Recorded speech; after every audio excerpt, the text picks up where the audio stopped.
मिरचीचा ठेचा म्हणजेच खरडा ही रेसिपी पाहणार आहोत। यासाठी या ठिकाणी मी पाव किलो हिरव्या मिरच्या घेतलेल्या आहेत। या कमी तिखट अशा मिरच्या आहेत आणि 2 छोटे लसणाचे गड्डे आहेत ते सोलून घेतलेले आहेत।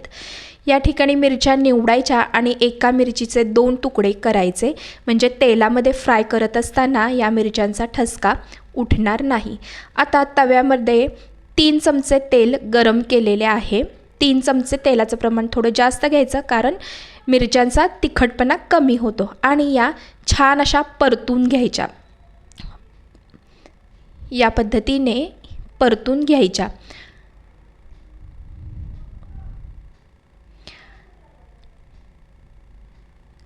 खमंग होतात असं परतल्यामुळे मिरचीचा ठेचा आणि भाकरी अतिशय सुंदर कॉम्बिनेशन आहे। भन्नाट अशी चव लागते।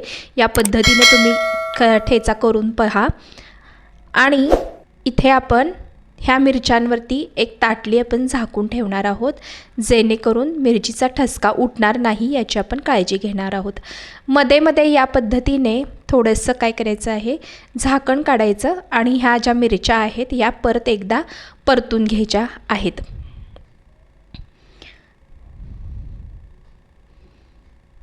हे झाकण मी काढून घेते आणि परत एकदा ह्या मिरच्या सगळ्या परतून घेते। हे पाहू शकताय तुम्ही इथे अशा ह्या खरपूस होईपर्यंत भाजून घ्यायच्या आहेत। अजून खरपूस झालेल्या नाही आहेत। अजून एकदा ह्या मी काय करणार, परत एकदा झाकून ठेवणार आहे आणि परत एकदा ह्या खरपूस होईपर्यंत आपण परतून घेणार आहोत। सतत झाकण काढायचं आणि परतून घ्यायच्या। याच्यामुळे चव ही अतिशय भन्नाट येते आणि ह्याचं भाकरीसोबत आपण खाणार आहोत। भाकरीची जर तुम्हाला रेसिपी पाहायची असेल तर डिस्क्रिप्शन बॉक्समध्ये मी त्याची लिंक देते, ती लिंक तुम्ही नक्की पहा।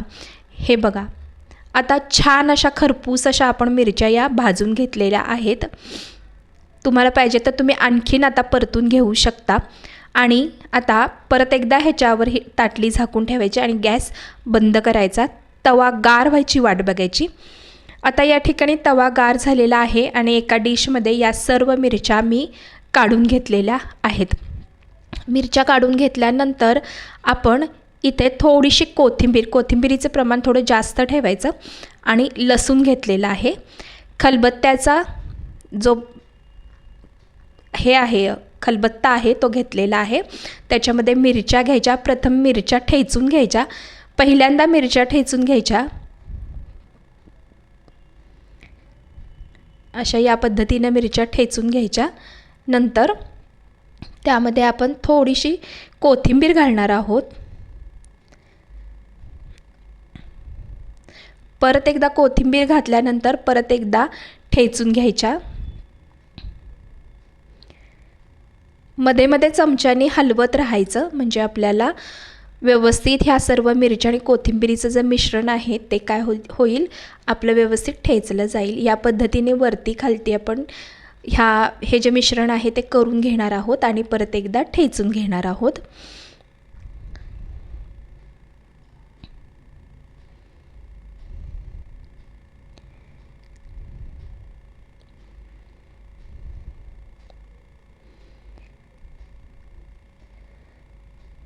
आता यामध्ये आपण लसूण घातलेला आहे। लसूण थोडासा तसा मोठसर जरी आपण ठेचून घेतला तरी सुद्धा चालेल। चवीनुसार मीठ घालायचं आहे। मिठाचं पण प्रमाण थोडंसं जास्त घालायचं, म्हणजे त्या ठेच्याला सुंदर अशी टेस्ट येते।